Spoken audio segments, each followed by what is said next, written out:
அப்படி இருந்தனா இப்படி ஆயிட்டேன். வந்துட்டாயா அது வந்துட்டாயா. இந்த நிலைமை எதிரிக்கு கூட வரக்கூடாதுன்னு நினைக்கிறேன். ஆனா இவர்களுக்கு வரலாம். எதிரிக்கு கூட வரக்கூடாத நிலைமை இவர்களுக்கு வரலாம். காரணம் இவர்கள் எங்கள் எதிரிகள் அல்ல, எம் இன துரோகிகள். என்ன பொறுத்த வரைக்கும் சொல்றேன், எனக்கு யாரும் வேட்டு வைக்க முடியாது. நானே வேட்டு வச்சுக்கிட்டா தான் உண்டு. இருக்கிற ஆளுங்களுக்கே பேசி சொல்ல அவங்க கிட்ட கொடுக்க பதில் இல்ல. அக்கா காளியம்மா அக்கா கிழிகிழின்னு கிழிக்கிறாங்க. ஒரு பக்கம் சீதாலட்சுமி அக்கா வந்த நாள்ல இருந்து நான் அவங்க கோவப்பட்டு பார்த்ததே இல்ல. ஆனா இன்னைக்கு வாயை திறந்து அவங்களே கேட்டுட்டாங்க. இத சொல்றதுக்காயா இவ்வளவு காலம் படாத பாடுபட்ட? கருணாநிதி சண்டாளன் சொன்னது இவ்வளவு வலிக்குதுன்னா பண்ணிடுமா இந்த ஏகாம்பரம்? நான் ஒரு தனி தீவை உருவாக்க போறேன். நித்யானந்தா மாதிரி 2 தீவு வாங்குவேன். அந்த தீவுல தூய தமிழ் குடும்பங்களை கொண்டு போய் அங்க உட்கார வைப்பேன். இவரே தூய தமிழ் குடும்பம் இல்ல. வேண்டாம், 1/4 நூற்றாண்டுக்கு அப்புறம் உன் வாழ்க்கையில ஒரு சந்தோஷம் கிடைச்சிருக்குதுன்னு அகம்பாவத்துல ஆணவத்துல தலகால் தெரியாம ஆடாத. இது நிலைக்காது. கீழே விழுந்தேன்னா பல்லு பகடலாம். 60-100 வருஷமா உலகத்தின் மூத்த குடி தமிழ் குடி எங்களை, உலக மொழிகளின் தாய்மொழி தமிழின் பிள்ளைகளை, எங்களை திராவிடர்கள் என்று நீங்கள் இத்தனை ஆண்டுகளாக சொல்லும் போது எங்களுக்கு எவ்வளவு அடிச்சிருந்தா? என்ன கிச்சு கிச்சு முட்டினா கூட இதுக்கு சிரிப்பு வராதியா? நீ எப்படி வாய மூடிக்கிட்டு இருக்கன்னு நாங்களும் பாக்குறோம். ஒண்ணு வாய திறந்து பேசு, ஒழுங்கா பேசு, கேக்குற கேள்விக்கு பதில சொல்லிட்டு போ, இல்லாட்டி இடத்த காலி பண்ணு. உன் இஷ்டத்துக்கு நீ ஏதாவது கெஸ் பண்ணிட்டு வாய்க்கு வந்தோட பேசிட்டு இருக்க. இவரே தூய தமிழ் குடும்பம் இல்ல. தூய தமிழ் குடும்பத்தை தேர்ந்தெடுத்து அங்க தமிழர்களை பெருக்கு இதெல்லாம் ஏற்கனவே ஹிட்லர் செஞ்சுட்டான். ஆனா ஹிட்லரே தோல்வியில முடிஞ்சு ஹிட்லருடைய மரணம் எப்படி நடந்துச்சுன்னா தற்கொலை நடந்துச்சு.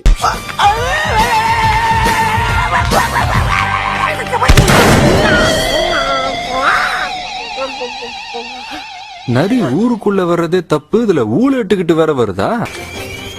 இது அவமானமா இருந்தால் இது ஒரு தேசினத்திற்கு எவ்வளவு பெரிய அவமானம்.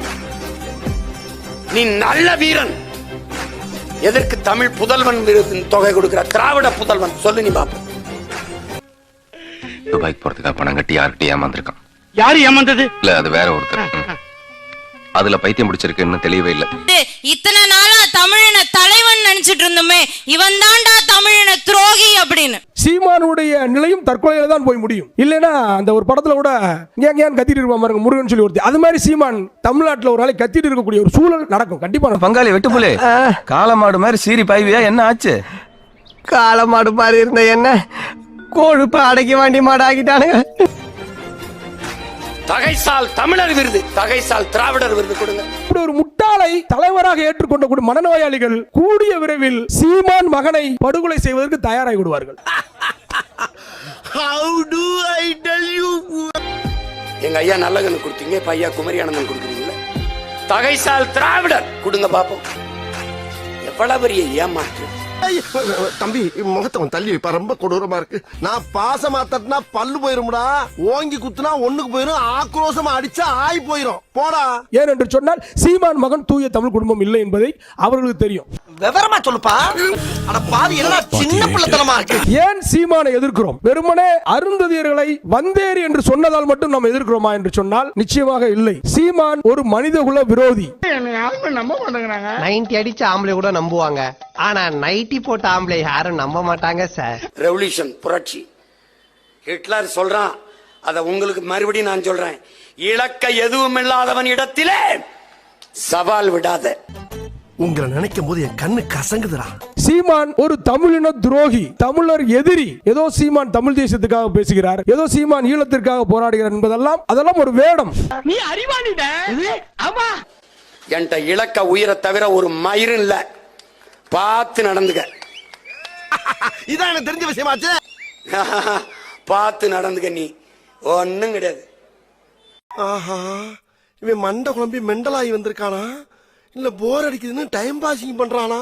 ஒரு தேசிய உணர்வு யாருக்கு வந்துவிடக் கூடாது. அந்த உணர்வு வருவதை தடுப்பதுதான் சீமானுடைய வேலை. அதான் மிக தெளிவா சொல்லணும்னு சொன்னா, தமிழ் தேசியத்தினுடைய எதிரி சீமான் தான். மறுபடியும் மூலம் சொல்லுங்க. தமிழ் தேசியத்தினுடைய எதிரி சீமான் தான். அக்கா சொல்லிட்டாங்க அதெல்லாம்.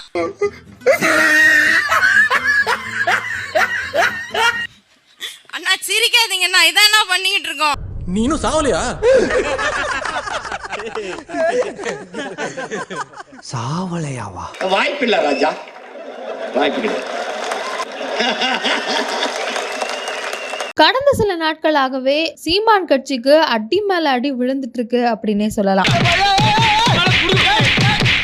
அந்த வகையில சீமானுக்கு இன்னும் சிக்கலை ஏற்படுத்தக்கூடிய வகையில வருண் IPSம் களத்துல இறங்கி இருக்காரு. முட்டை போண்டா இல்ல, 1000 பேர் வந்தாலும் அடிச்சு துவம்சம் பண்ணி அந்தர் பல்ட்டி அடிக்கிற அன்னகோண்டா. திருச்சி மாவட்டத்துல மணப்பாறையை சேர்ந்தவர் தான் வழக்கறிஞர் முரளிகிருஷ்ணன். இவர் திருச்சி SP வருண்குமார் கிட்ட நாம் தமிழர் கட்சி ஒருங்கிணைப்பாளர் சீமான் பத்தி புகார் அளிச்சிருக்காரு.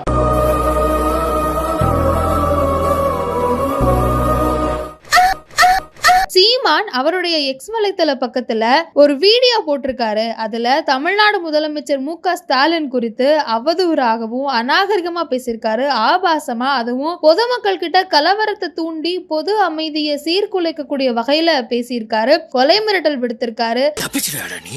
தப்பிச்சிருவியா? உன் கதை முடிஞ்சதுடா. தப்பிக்க நினைச்சது எவ்வளவு தப்புன்னு ஃபீல் பண்ணியே சாக போறடா.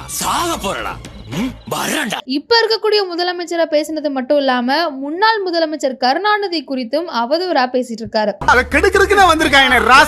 இப்படி பேசினாரு அப்படிங்கிறதுக்காக தான் அவருடைய கட்சியை சேர்ந்த சாட்டை துரைமுருகன் மீது வழக்கு பதிவு செய்யப்பட்டிருந்தது. அவர் கைதும் செய்யப்பட்டாரு. நம்மால ஒருத்தன் பிளாக் உள்ள இறங்கணும்டா. அவன் நம்மளும் தெரியாதவனா இருக்கணும். ரொம்ப ஷார்ப்பான புள்ளிகளால் தான் அது முடியும். உன்னால முடியும். அதே போலதான் சீமான் மீதும் இதற்கு கடுமையான விமர்சனங்கள் முன்வைக்கப்பட்டது. ஆனா இது எதையுமே கண்டுக்காம அது என்ன சாட்டை துரைமுருகனை மட்டும் அரெஸ்ட் பண்றீங்க, முடிஞ்சா என்னைய அரெஸ்ட் பண்ணுங்கன்னு மறுபடியும் சர்ச்சைக்குரிய வகையில அதே பாட்டை பொது மேடைகள்ல பாடுறாரு.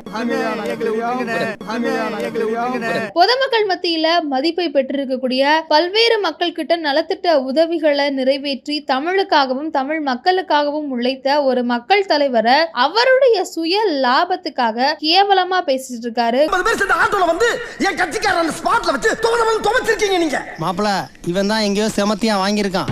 சுய லாபத்துக்காக முதல்வர் குறித்தும் கருணாநிதி அவர்கள் குறித்தும் அவதூறு பரப்பி ஆபாசமா பேசிட்டு இருக்காரு. இவர் மீது சட்டப்படி நடவடிக்கை எடுக்கணும். அவர் தான் முடிஞ்சா எடுங்கன்னு சொல்றாருல, நீங்க கண்டிப்பா இது மேல ஆக்ஷன் எடுத்தே ஆகணும் அப்படின்னு வருண் IPS கிட்ட போய் இவர் கம்ப்ளைண்ட் பண்ணிருக்காரு. ஹாய் சொல்லுங்க. அது மட்டும் இல்லாம அவருடைய ட்விட்டர் பக்கத்தையும் யூடியூப் சேனலையும் முடக்கணும் அப்படின்னு அவருடைய புகார்ல சொல்லியிருக்காரு. எங்க இயக்க தலைவர் மேலே கை வச்சியா நீ? இன்னும் ஒரு நிமிஷம்டா.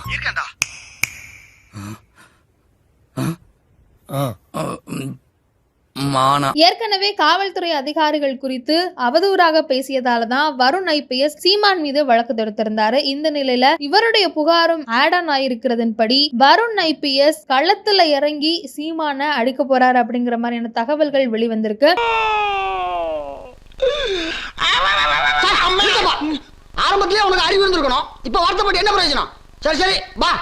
சீமானுக்கு இது மற்றும் ஒரு சிக்கலாக பார்க்கப்படுகிறது. நாம் தமிழர் கட்சியினுடைய ட்விட்டர் பக்கம், யூடியூப் தளப்பக்கம் இதெல்லாமே முடக்கிறதுக்கான வாய்ப்புகள் இருப்பதாகவும் சொல்லப்படுது. இவங்களுக்கு இதுவும் வேணும், இன்னமும் வேணும். ஏன்னா சமீப காலமாகவே ஆளும் அரசு குறித்து அவதூறாக பேசுவது, பொதுமக்கள் மத்தியில உண்மைக்கு புறம்பான விஷயங்களை பேசக்கூடிய சமூக வலைதளத்துல பிரபலமாக இருக்கக்கூடிய யூடியூபர், அதே போல பிற அரசியல் கட்சி தலைவர்கள், அரசியல் பிரமுகர்கள்னு எல்லார் மேலேயும் அதிரடியான நடவடிக்கையை காவல்துறை பாய்ச்சிட்டு இருக்கிற இந்த சமயத்தில் காவல்துறை குறித்தே அவதூறாக பேசி இருக்கக்கூடிய சீமான் மீது வருண் IPS எந்த அளவுக்கு அதிரடியான நடவடிக்கைகளை எடுக்க போறாரு அப்படிங்கிறது தான் இன்னைக்கு ரொம்பவே பரபரப்பா பேசப்பட்டு கொண்டிருக்கக்கூடிய விஷயமாக இருக்கு. தவிர்க்க முடியாத தருணங்கள்ல இந்த மாதிரி அதிரடி முடிவு எடுத்துதான் ஆகணும். உடு மச்சான், உனக்கு நேரமே சரியில்லடா. நேரெல்லாம் நல்லாதான் இருக்குது, சேர்க்க சரியில்லடா. அதிகாரத்துல இல்லாத போது போராடி மட்டுமே, மனுக்களை கொடுத்து மட்டுமே 500 மதுக்கடைகளை மூடி இருக்கிறோம் நாங்க. இல்லங்க பரம்பரை தெரிஞ்சதெல்லாம் நேர்மை, கருமை, ஏர்மை.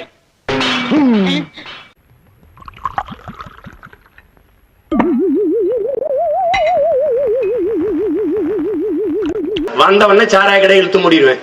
பணம்பால் தெண்டம்பால் மூலிகை சாறு குடிச்சுக்கன்னு திறந்து விட்டுருவேன். அந்த நாய்கிட்ட சொல்லி வை, மூஞ்சி தரையில வச்சு தரத்தரன்னு தேடி போடுவேன். பாக்குற கல்லு குடிச்சவனும் செத்தது இல்ல. உலகத்துல எந்த போதை குடிச்சவனும் வேணாம்னு சொன்னதில்ல. குடிச்சிட்டே இருப்பான், மட்டையாகி மயங்கி விழுகிற வரைக்கும். கல்லு குடிச்சவன் 2 செம்பு போதும்னுவான். இப்ப இந்த பணம்பால் தென்னம்பால் என்ன தாய்ப்பாலா? அது என்ன குழந்தைங்களுக்கு புட்டியில அடைச்சு குழந்தைங்களுக்கு கொடுத்து ஊட்ட முடியுமா? ஓத்தா உன்னை பெத்தாலா இல்லை யானை கண்ணை கக்குச்சாடா? நான் கேட்க மாட்டேனாங்க, அறிவு வேணாங்க. அதுல என்ன இருக்குது? அது குடிச்சா என்ன போதை வருதா இல்ல பகுத்தறிவு சிந்தனை வரப்போகுதா? கரெக்டா சொல்றேன். டாஸ்மாகினால் என்னென்ன பிரச்சனைகள் வருதோ அதே மாதிரியான பிரச்சனைகள், சமூக பிரச்சனைகள் கல்லுனாலையும் கிராமங்களில் வந்திருக்குது. அதை பலரும் வந்து கண்கூடா பார்த்திருப்பாங்க. இல்ல நீ எல்லாம் எங்க உருப்பட போற? ஏன் குடிக்க வச்சு பாரு, குடிக்க வச்சு பாரு. நீ நல்லா இருக்க மாட்டடா, நல்லாவே இருக்க மாட்டடா. நாசமா போன கள்ளு குடிச்சு செத்தவனும் சொத்தம்பட்டை வித்தவனும் எவனும் இங்க கிடையாது. இதெல்லாம் ஒரு காரணம். யாராவது மொட்டை அடிச்சிட்டு வந்தா அவன் தலையில தபையெல்லாம் வாசிப்பீங்க. எவ்வளவு பெரிய மிடா குடிகாரனா இருந்தாலும் 2 செம்புக்கு மேல குடிக்க முடியாது, போதும்ன்றான். வீட்டுக்கு ஒழுங்கா போய் சேர்ந்துருவான். இங்க 100 ரூபா கொண்டுகிட்டு போறவன் சொத்தை அடமான வச்சு குடிச்சிட்டு அங்கேயே செத்து விழுகிறான். மாத்தணும்னு நினைக்கிறோம், எல்லாத்தையும் மாத்தணும்னு நினைக்கிறோம். இதுக்கு ஒரு 4 பேர்ட்ட மூத்திரத்தை வாங்கி மடக்கு குடிக்க வேண்டியதானே? 500 மதுக்கடைகள், அதுல 2 இந்த தொகுதியில் நடந்திருக்கிறது. விக்கிரவாண்டி தொகுதியில் மூடி இருக்கிறோம்.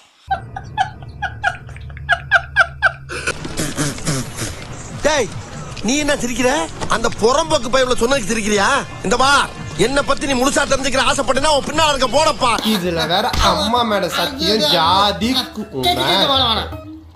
இந்த வீடியோ உங்களுக்கு பிடிச்சிருந்தா கண்டிப்பா லைக் பண்ண மறக்காதீங்க. அப்படியே உங்க நண்பர்களுக்கும் ஷேர் பண்ணுங்க. நீங்க பண்ற ஒவ்வொரு லைக்கும் தான் இந்த வீடியோவை மற்ற நண்பர்களுக்கும் கொண்டு போய் சேர்க்கும். மறக்காம சப்ஸ்கிரைப் பண்ணுங்க. உங்க கருத்துக்களையும் கமெண்ட் பாக்ஸ்ல பதிவு பண்ணுங்க.